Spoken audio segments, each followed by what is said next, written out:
Dios les bendiga, estimados hermanos, hermanas, en esta tarde. Bienvenidos al estudio del Evangelio según San Juan.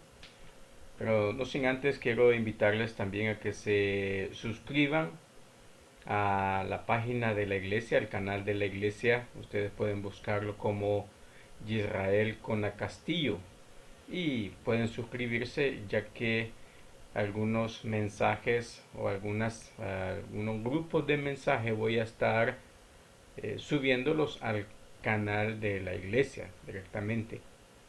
Sin embargo, el estudio de Juan sí lo voy a dejar aquí en mi canal, pero por los mensajes, las doctrinas, sí las voy a estar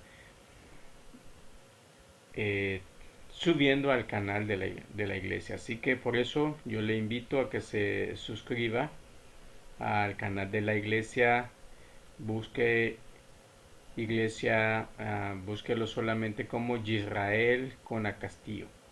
Y así usted va a estar recibiendo las doctrinas en video. Y por los que no puedan ver video, pues también están los mensajes en SoundCloud. Ahí también están varios mensajes o varias enseñanzas para que usted pueda escucharlo.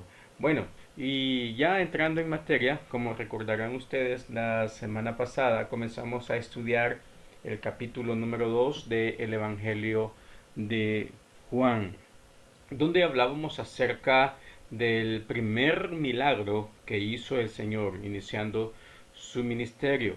Y aprendíamos algunas cosas importantes, pero que en esta noche vamos a continuar el estudio y vamos a seguir con los versículos hasta donde habíamos llegado.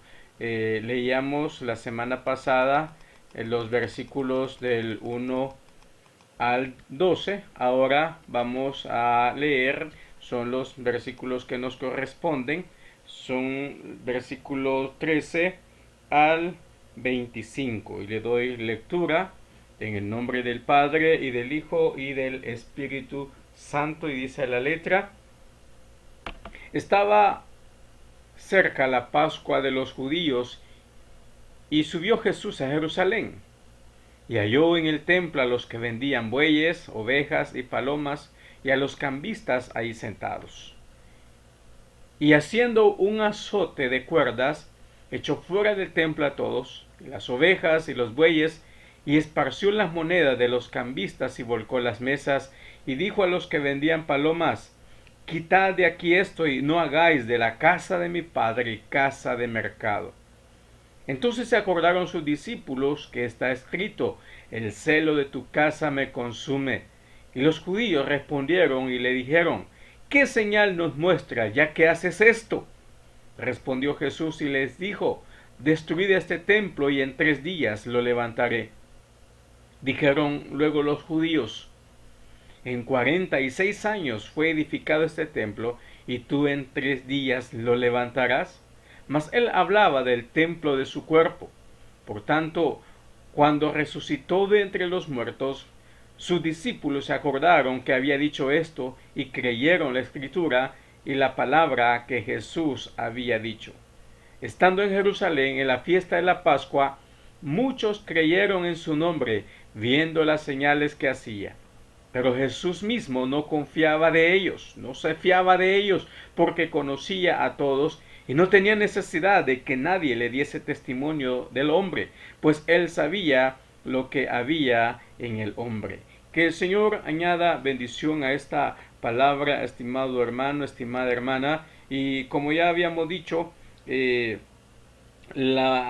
tema que ahora nos compete, ya dejamos las bodas de Caná y ahora nos encontramos en una nueva escena donde vemos la purificación del templo. Y es que este episodio que nos toca estudiar en este día, hay un significado y es decir, ha significado muchas controversias entre los círculos teológicos modernos como también los postmodernos. Ahora, ¿por qué? La razón principal viene de comparar el registro que hace Juan con los demás evangelios, llamados los evangelios sinópticos, Mateo, Marcos y Lucas. Pues ellos ponen esta parte de la historia del ministerio de Jesús casi al final de su ministerio.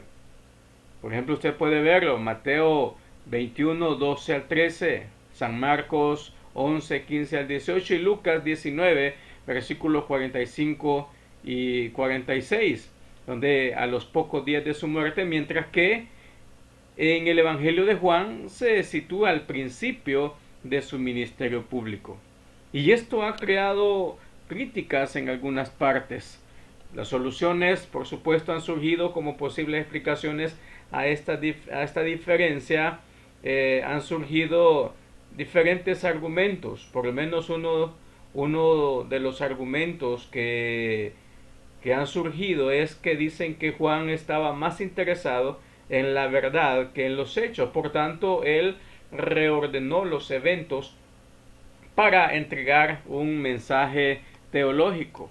Eso es lo que por lo menos nos dice Barclay, la teología de Barclay, y usted puede buscar esta aseveración. Sin embargo, si leemos cuidadosamente el texto, podemos ver que Juan sí está muy interesado en los hechos. Él utiliza más que los otros evangelios, él utiliza la palabra testigo o testimonio, como lo encontramos desde el comienzo del Evangelio en el capítulo 1. Vemos que él utiliza mucho esta palabra. Él incluye notas de tiempo y lugares precisos. Además, él escribe como un testigo presencial. Por ejemplo, él aporta detalles más minuciosos que no encontramos en los otros evangelios. Por ejemplo, los bueyes y las ovejas, el azote de las cuerdas para los animales, los discípulos recordando el Salmo 69:9 al ver a Jesús desafiando a destruir el templo. Así que, ¿cómo solucionamos entonces la diferencia? Y allí es donde creo que la pregunta realmente que nosotros deberíamos hacernos es: ¿por qué hemos de asumir necesariamente que solo hubo una purificación? Es posible que Jesús purifique el templo 2 veces o más de 2 veces, y que ambas purificaciones fueron alrededor de la Pascua, una al inicio del ministerio y otra al final de su ministerio público, cuando ya se acercaba el momento de ir a la cruz del Calvario. Eso puede haber surgido. Así que no podemos enfrascarnos o frenarnos en el estudio en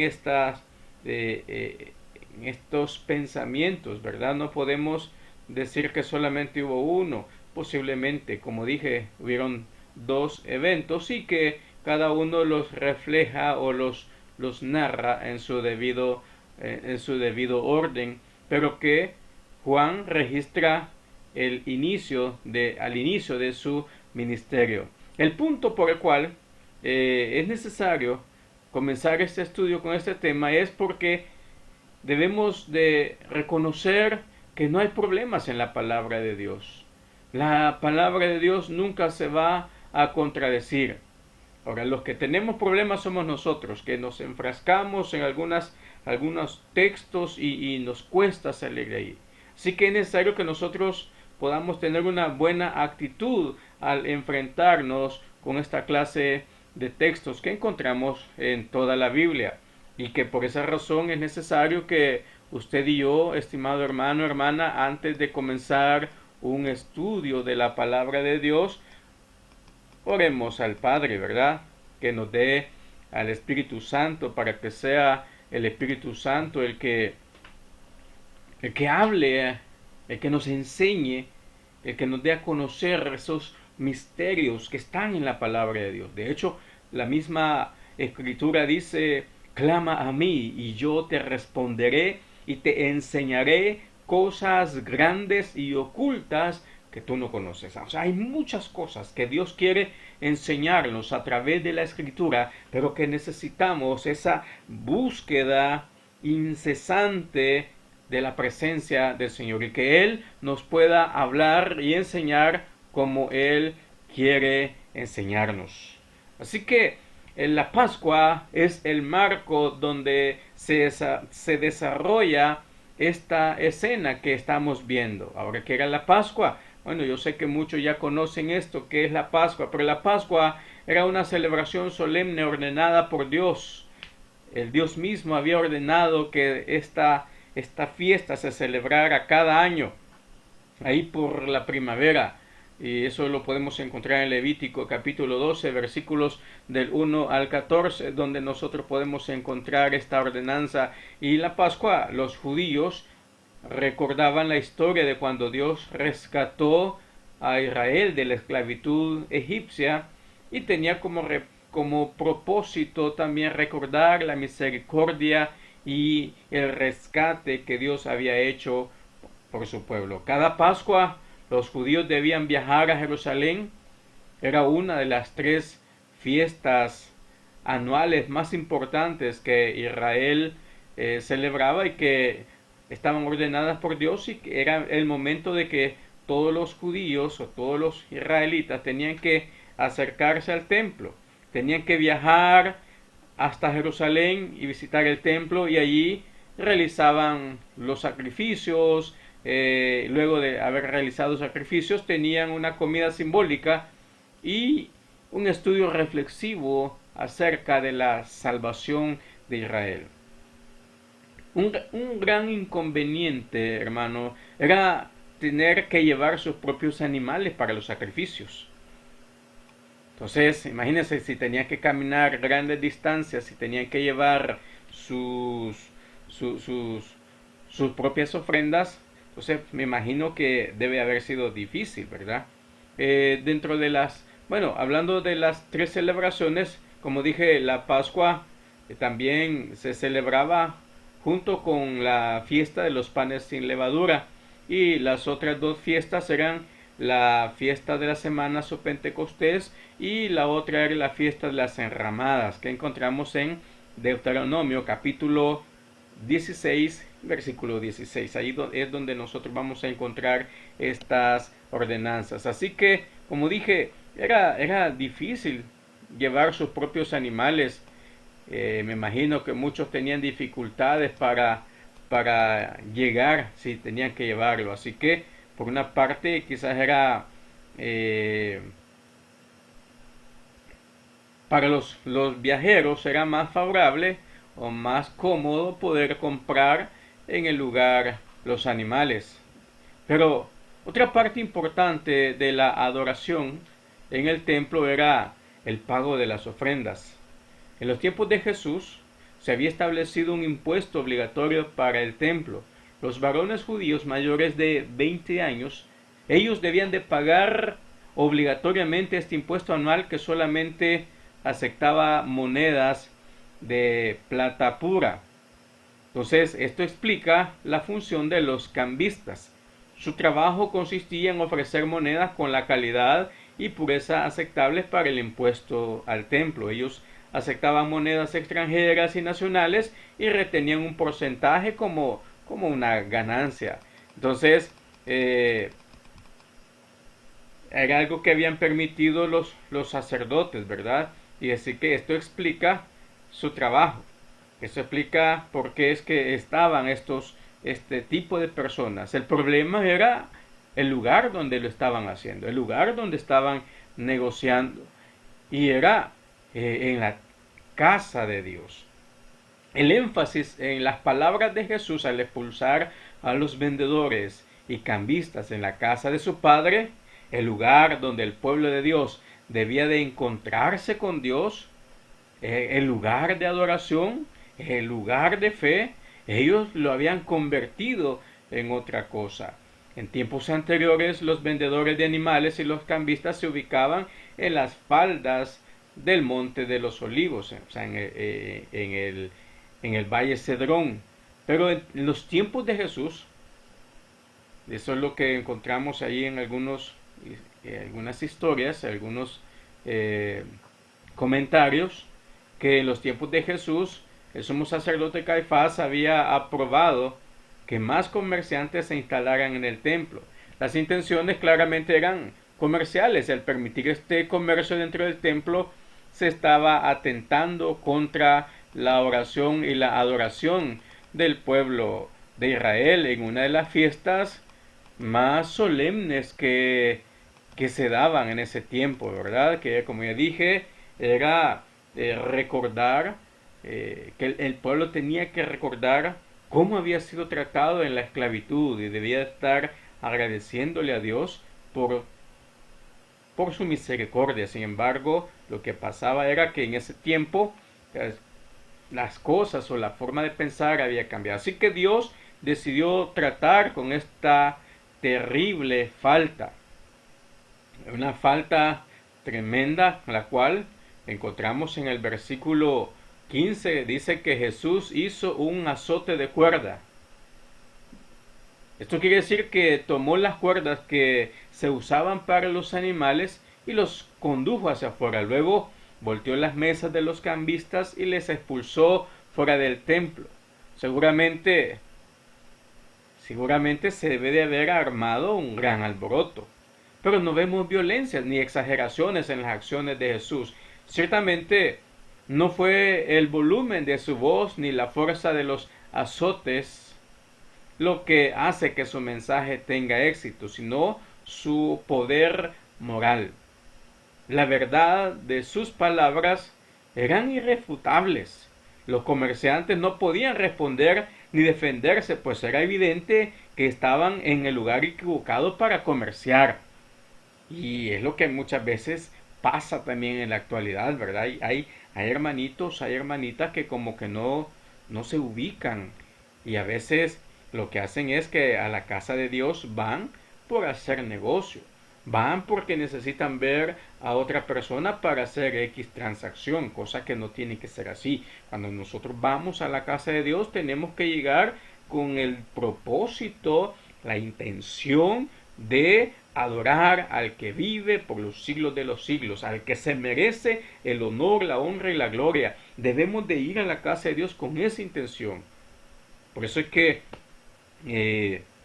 tiene razón algunos hermanos cuando dicen que no se deberían de hacer actividades comerciales porque la iglesia no es para hacer comercio, sino que es una fuente de vida, es una fuente de salvación. La iglesia debe de ser y es la luz en este mundo para todo aquel que anda perdido, sin Dios y sin esperanza. Entonces, nosotros también debemos de tener ese cuidado de no llegar a convertir la iglesia en un lugar de negocios. Así que Jesús estaba en lo correcto y por eso las personas también estaban conscientes de eso, que el lugar no era para hacer negocio. Los discípulos de Jesús también quedaron impactados al ver esta escena. Ellos inmediatamente dice que recordaron el Salmo 69. Allí David escribe una gran ansiedad, una gran preocupación y hasta quizás hasta estrés por el dolor que él le causó defender apasionadamente la casa del Señor. David dijo, y es que mi amor por tu casa me consume. Caen sobre mí los insultos de los que te ofenden. Salmo 69, 9. Jesús demostró una verdadera pasión por Dios y por la adoración a Dios. Tal como su antepasado David, Jesús tiene en común con él un celo por la casa de Dios. Qué hermoso fuera, estimado hermano, estimada hermana, que así también hubieran cristianos en este tiempo, cristianos celosos por el orden en la casa de Dios, celosos porque las cosas caminen como Dios quiere. Muchas veces nosotros, hermanos, pensamos que lo que nosotros creemos o que se nos viene a nosotros a la mente es lo que Dios quiere, pero debemos de recordar que lo que Dios quiere lo encontramos en la misma palabra de Dios. No podemos adorar a Dios como se nos antoje, sino que para eso allí en el libro de Levítico podemos encontrar cómo es que Dios pide adoración. Entonces no podemos, como dice un libro por ahí, no le voy a hacer comercio, ¿verdad? Pero por ahí hay un libro que se llama Fuego Extraño, y es que la verdad es que el Señor no le gusta fuego extraño. Cuando aquellos quisieron utilizar fuego extraño fueron consumidos. Y cuando hablamos de fuego extraño estamos hablando de la adoración. Debemos de traer adoración que salga o que venga de el Espíritu Santo. Por otro lado, los judíos estuvieron igualmente asombrados que los discípulos, pero en el caso de ellos había algo que les intrigaba más, y era con qué autoridad hacía Jesucristo lo que estaba haciendo. A pesar de que Jesús estaba haciendo lo correcto, les ofendía más que al expulsar a los comerciantes y cambistas, que Jesús se había puesto a sí mismo como alguien con autoridad. Es más, él se atrevió a llamar el templo la casa de mi Padre. Además, había pasado a llevar la autoridad del mismo sumo sacerdote. Y la respuesta de Jesús es muy ambigua. Cuando les piden una señal, los judíos piden una señal, y Jesús dice su respuesta de una forma no tan directa. Porque él dice, destruyan este templo y en 3 días lo levantaré. Los judíos en sí no comprendieron la respuesta de Jesús. No comprendieron lo que él les estaba diciendo. Ellos concluyeron que él estaba hablando del edificio, del templo físico, y que Jesús estaba afirmando que él podía reconstruir el templo en 3 días. Ese gran edificio. Un edificio impresionante en ese tiempo. Un edificio enorme. De hecho, todavía no estaba terminado en los tiempos de Jesús. Se estaba reconstruyendo ya por 46 años y aún no estaba terminado.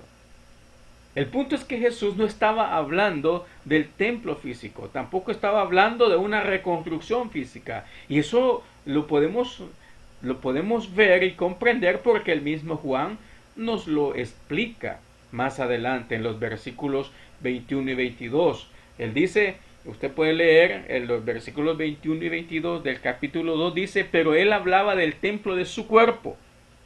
Por tanto, cuando resucitó de entre los muertos, sus discípulos se acordaron de que había dicho esto y creyeron en la escritura y en la palabra que Jesús había dicho.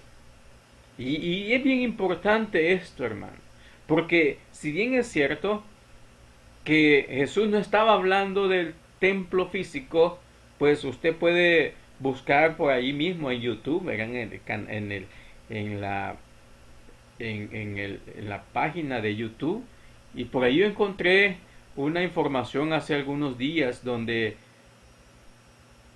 dice que ya tienen los materiales para hacer el tercer templo. Y el que no se imagina en cuántos días dicen que pueden construir el templo hoy con toda la tecnología que existe. Pues nada más ni nada menos que en 3 días. Así que Jesús no se estaba equivocando también. Si lo vemos ya en los términos físicos y proféticos, pues los científicos o los constructores del templo de Jerusalén, hasta donde yo he podido indagar, ya solamente están esperando que les den la orden para construir una vez más el templo, y dicen ellos que lo construirían nada más ni nada menos que en 3 días. Y eso es creíble, pues yo he escuchado de noticias donde no recuerdo en dónde estaban construyendo un edificio que estaban haciendo 3 niveles, una torre, ¿verdad? 3 niveles diariamente. Entonces, si eso lo pueden hacer, indudablemente que como está la tecnología ahora, lo pueden hacer también en 3 días. Pero Jesús no estaba hablando de eso, él estaba hablando de su propio cuerpo. Y esta historia es completamente tremenda e incisiva porque Juan hace esta observación también en el versículo 23 al 25. Allí él habla de que muchos creyeron en el nombre de Jesús al ver todos los milagros y las señales que él hacía, pero que Jesús dice que no se fiaba de ellos. ¿Por qué? Y es aquí donde podemos ver, hermanos, un contraste entre una fe verdadera y una fe falsa. Seguramente los judíos pensaron que estaban defendiendo correctamente lo sagrado al pedir a Jesús una prueba de su autoridad para expulsar a los comerciantes y cambistas, pero no vieron que ellos habían permitido que ese sistema de comercio afectara, perjudicara, ensuciara el lugar de adoración donde el pueblo de Dios se acercaba para exaltar el nombre del Dios de Israel. Por otro lado, algunos aparentemente creen, pero al ver las señales, y dice que Jesús tampoco les cree a ellos ni un poco. Y como decíamos en la lección anterior, es que las señales no cambian la vida de una persona. Las señales no dan fe, no originan fe las señales. Presenciar un milagro no le dará fe a usted. Hay muchas personas que, claro, se sorprenden cuando ven un milagro y dicen, wow, pero hasta ahí nomás llega. Los judíos vieron a Dios llegar a su propio templo tal como se había anticipado, ya se había profetizado a través del Antiguo Testamento. Usted puede leer en Isaías 56:7, en Jeremías 7:11, en Zacarías 14:21, Malaquías 3:1. Sin embargo, los judíos no creyeron en él. Así que la esperanza que encontramos en este pasaje, en esto que hemos leído, estaba únicamente en que los discípulos sí creyeron en él. Los demás pudieron haber creído tal vez sí en verdad, pero otros simplemente porque habían visto algo y le seguían. Pero algunos, y lo vamos a ver más adelante cuando encontramos también que algunos, Jesús mismo tiene que decirles, ustedes me siguen porque están comiendo, ¿verdad? De gratis. Así que debemos de tener cuidado porque eso hasta el día de hoy sigue pasando, que en las iglesias, en los templos, hay mucha persona que está llegando solamente para ver qué logra materialmente, qué puede conseguir materialmente, pero no lo más importante. Claro, ya lo he dicho más de una vez, Dios está interesado en bendecir su vida. Dios está interesado en bendecir mi vida materialmente, pero antes de bendecirnos materialmente, Dios quiere bendecirnos espiritualmente. Eso lo podemos encontrar ahí en la tercera carta de Juan, donde encontramos que ese amado, yo deseo que tú seas prosperado en todo, así como prospera tu alma.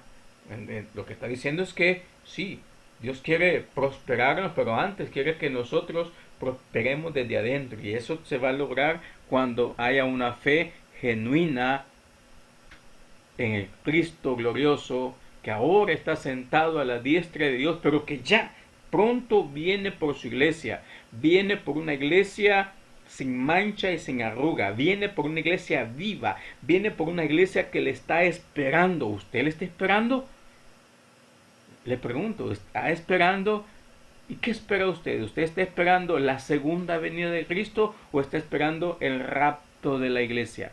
Que son dos eventos muy importantes, pero que están distanciados el uno del otro, y en su debido momento vamos a hablar de ello. Así que ya para ir terminando, ¿qué prácticas, personas, formas o tradiciones de hoy, de nuestros días, les dan a usted una sensación de cercanía a Dios? Los judíos tenían el templo. Para ellos tener el templo en medio de la ciudad era tener la presencia de Dios en medio de ellos. Pero luego este templo es destruido y hoy pues nada más hay escombros, ¿verdad? Ya nada más hay historia de lo que fue el templo, y que el pueblo de Israel ahora llega a este lugar a orar solamente a sus cimientos, a lo que quedó de las ruinas. Los discípulos de Jesús entendieron que el verdadero templo ya fue construido cuando Jesús resucitó, y gloria a Dios por ello. Cuando Jesús resucitó y ellos lo lograron comprender, es el lugar para encontrarnos con Dios. Jesús es el lugar para que nosotros podamos entrar a la presencia de Dios. De hecho, él mismo dice que es necesario entrar por esa puerta, y él mismo dice más adelante que él es la puerta. O sea, nosotros podemos encontrarnos con Dios única y exclusivamente a través de Jesucristo. Nadie más nos va a llevar hasta Dios. Y es un error cuando alguien dice que todos los caminos llevan a Dios. Esa es una mentira, porque el único camino que lleva a Dios se llama Jesucristo.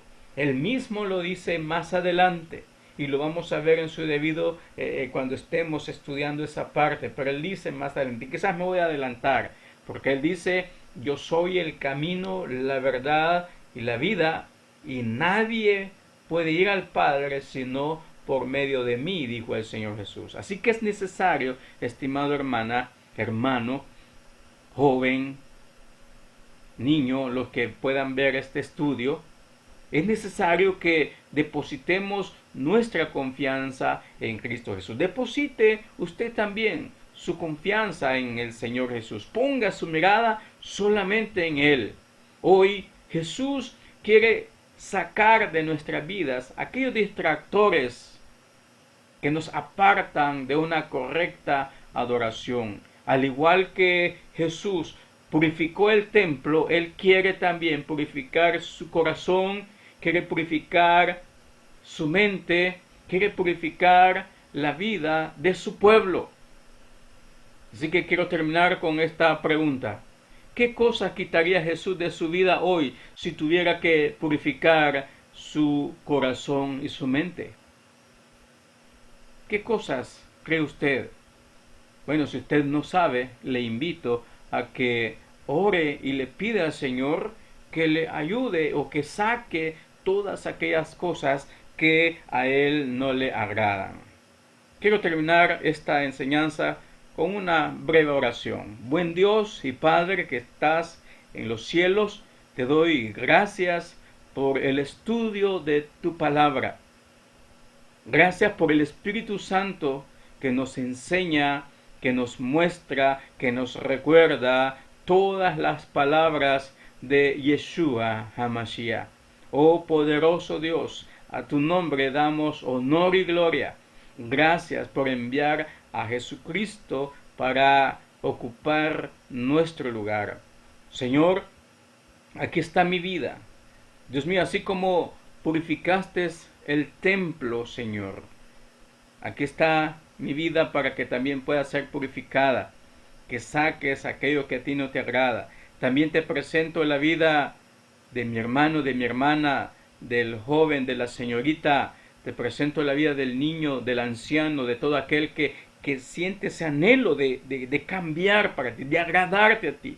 Señor, muchas veces hay hermanos, hermanas que tienen problemas de temperamento, algún vicio, Señor, algún pecado oculto. Padre, en el nombre de Jesús, saca todo eso de sus corazones para que puedan esperarte con alegría, para que puedan esperar ese momento, Señor, y estar seguros de su salvación. Oh bendito Dios, gracias te doy en esta noche por el estudio de tu santa palabra, y permítenos, Señor, una nueva oportunidad para continuar estudiando el Evangelio según San Juan. En el nombre de Cristo Jesús.